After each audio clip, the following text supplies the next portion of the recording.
Salve, salve, galera!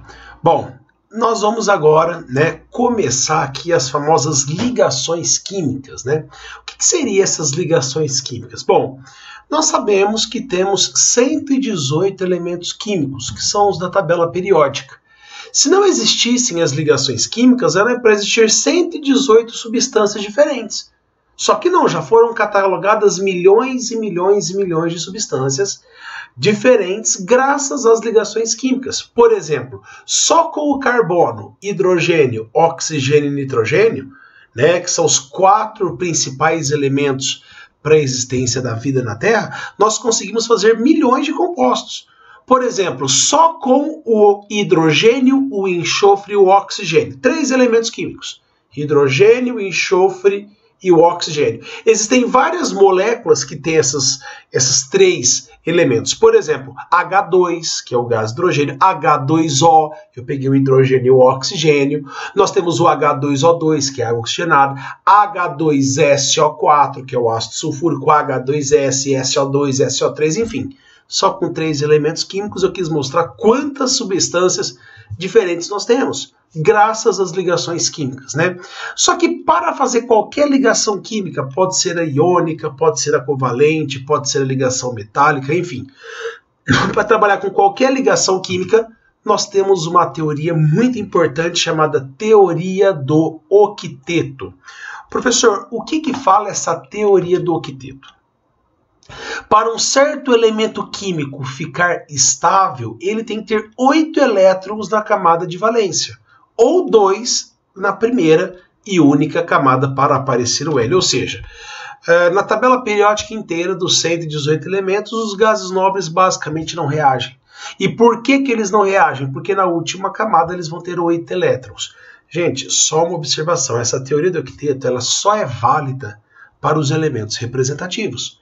Existem muitos elementos que não dá certo a teoria do octeto, como os metais de transição interno e externos e assim por diante, beleza? Então a regra, quando faz ligação química e obedece a teoria do octeto, que quando cai sempre vai obedecer, para ficar estável tem que ter 8 elétrons na última camada, ou 2 na primeira e única camada para aparecer o hélio. Agora não tem como a gente continuar a matéria sem lembrar o que é eletronegatividade, que a gente viu em propriedades periódicas. Eletronegatividade é a tendência para atrair elétrons para si, numa dada ligação química. Os ametais, dá uma olhada aqui, quando eu coloquei essa bolinha pequena, eu quis indicar aonde estão os ametais e aonde estão os metais. Notem que na tabela periódica tem muito mais metais do que ametais, beleza? E essa flechinha aqui indica a eletronegatividade. Então significa que os ametais são muito mais eletronegativos. E o que é ser eletronegativo? É atrair para si elétrons. E se eu tiver uma ligação, que daqui a pouco a gente vai trabalhar, entre um ametal e um metal, os ametais são tão eletronegativos, que eles puxam tanto para si elétrons, que ele acaba arrancando os elétrons dos metais. E se ele acaba arrancando, os ametais vão ficar com carga negativa, porque os elétrons têm carga negativa, e os metais cargas positivas. Enfim, tirando a ligação iônica, quais são as possibilidades? Vem cá. Existe a ligação entre um metal e um ametal, que é chamada iônica. Existe uma ligação de ametal com ametal, que é chamada covalente, e existe uma ligação de metal com metal, que é chamada ligação metálica. Basicamente são essas 3 ligações. Iônica, metal com ametal. Covalente, ametal com ametal. Metálica, metal com metal. Beleza?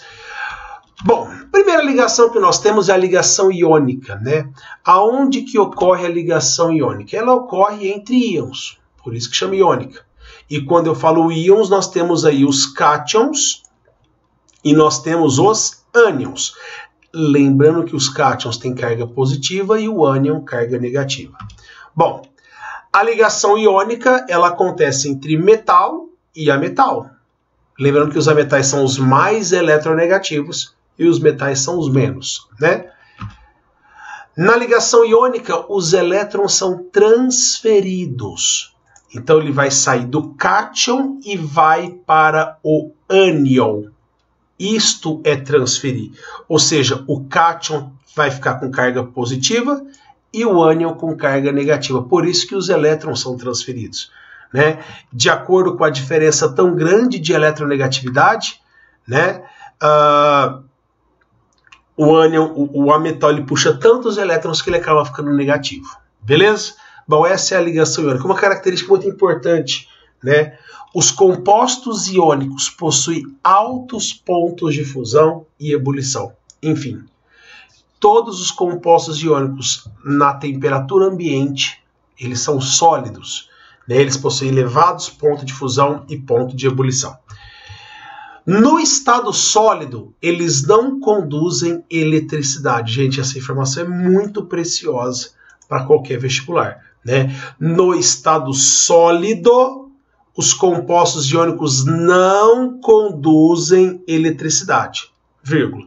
Conduzirá somente no estado líquido, ou seja, quando o negócio está derretido, 1000 graus Celsius, por exemplo, é tipo magma, né, que é um composto iônico derretido, ou em solução aquosa, tipo, pega o sal de cozinha, que é NaCl, coloca na água e ele conduz corrente elétrica, né? São dois momentos que nós temos aqui. Bom, agora vamos lá fazer uma ligação iônica aí, uma das mais clássicas, que é entre o sódio e o cloro. Geralmente o vestibular coloca o número atômico deles, né? O sódio é 11 e o cloro é 17. Quando ele coloca o número atômico, a primeira coisa que a gente faz é a distribuição eletrônica. 1s2, 2s2, 2p6 e assim por diante, né? A gente nota que o sódio, na última camada, que é a terceira, tem um elétron. Calma, ele está estável? A gente não viu a teoria do octeto? Que para ficar estável tem que ter 8. Se ele tem um elétron na última camada, aí a gente até dá aquela brincada. Para ficar com 8 é mais fácil ele ganhar 7 ou perder 1. Porque se o sódio perder um elétron, a última camada passa a ser a segunda e vai ter quantos elétrons? Olha aqui, 2 mais 6, 8, né? Então, analisando, o sódio tem um elétron na última camada e cuidado, o cloro tem 7, que é essa que é a última camada. Aí eu te pergunto, como o sódio tem 1, a tendência dele é perder um elétron. Porque se ele perde esse elétron, como eu falei para vocês, a camada de valência passa a ser a segunda, né? Ele vai ter 8. Então ele perde um elétron, se ele tem um elétron, a carga dele é 1+. Agora, como o cloro tem 7, a tendência dele é ganhar um elétron, para ficar com 8. E se ele ganha um elétron, a carga dele é -1, tá? Ele vai ter 7 elétrons, ganha 1. Aí sempre por convenção a gente coloca o positivo primeiro, depois o negativo. Positivo, depois o negativo, né? E dá aquela multiplicada em cruz, a forma do composto seria NaCl, que é o mais famoso que nós temos. Agora, professor, existe outro jeito para a gente determinar a fórmula de um composto iônico? Olha o jeito um pouquinho mais rápido. Agora só dá certo quem memorizou um pouquinho a tabela periódica ou quem tem a tabela periódica para consultar. Por exemplo, a ligação entre o alumínio e o oxigênio. Peraí, por que é iônica? O oxigênio é ametal e o alumínio é metal. Como a gente falou, metal com a metal, ligação é iônica. Bom, ao invés de fazer distribuição eletrônica, vamos supor que ele fala que o alumínio está na família 3A e o oxigênio na família 6A. Calma aí. Se ele está na família 3A, ele tem 3 elétrons. É mais fácil ganhar 5 para ficar com 8 ou perder 3? Perder 3. Então, o alumínio, ele tende a perder 3, ele tem 3 elétrons na última camada, e o oxigênio, como a gente viu, ele está na família 6A, isso aqui é geralmente fornecido, ele vai ter 6 elétrons. Como ele está na família 3A, o alumínio, a tendência é perder 3 elétrons e fica com carga 3+. Já o oxigênio, que tem 6 elétrons, a tendência dele é ganhar 2 elétrons. E se ele ganha 2 elétrons, a carga dele é 2-. Aí, como eu falei, sempre primeiro é o positivo, depois o negativo. Professor, o que eu faço?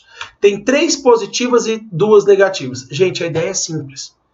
A quantidade de elétrons que eu ganhei sempre tem que ser igual à quantidade de elétrons que eu vou perder. Por exemplo, como que o alumínio pode perder 3 elétrons, sendo que o oxigênio só ganha 2? Né? Agora, Depois que eu coloquei as cargas, para a gente ver a proporção, basta você multiplicar em cruz. Pega o 3 e o 2 e multiplica em cruz. Ou seja, vai ficar Al2O3. Vou fazer a conta? A quantidade de elétrons que eu ganho sempre tem que ser igual a que eu perco. Vem cá. Quantos alumínios eu tenho? 2. Cada um tem carga 3 mais? Que está aqui, ó. Eu só apaguei para tirar a poluição visual. 2 vezes 3, 6. É como se eu tivesse perdido 6 elétrons. Eu não tenho 3 oxigênios? Sim. Como a carga dele é 2 menos, vem cá. 3 vezes 2, 6. 2 vezes 3, 6. Ou seja, quando você multiplica em cruz, é basicamente para ficar a quantidade de elétrons que ganhou igual a quantidade de elétrons que perdeu. Beleza? E a última informação, vamos supor que a carga do cálcio é 2 mais e aqui é 2 menos. Nesse caso, a gente não vai multiplicar em cruz. Por quê? Porque o cálcio já quer perder 2 e o enxofre quer ganhar 2, ou seja, a quantidade de elétrons que ganhou e perdeu já foi a mesma coisa. Então, nesse caso, a gente simplifica e ficaria CaS. Gente, espero que eu fui bem claro. Se eu fui muito rápido em alguns momentos, dá um pause, dá uma voltada, porque o vídeo a gente pode fazer isso.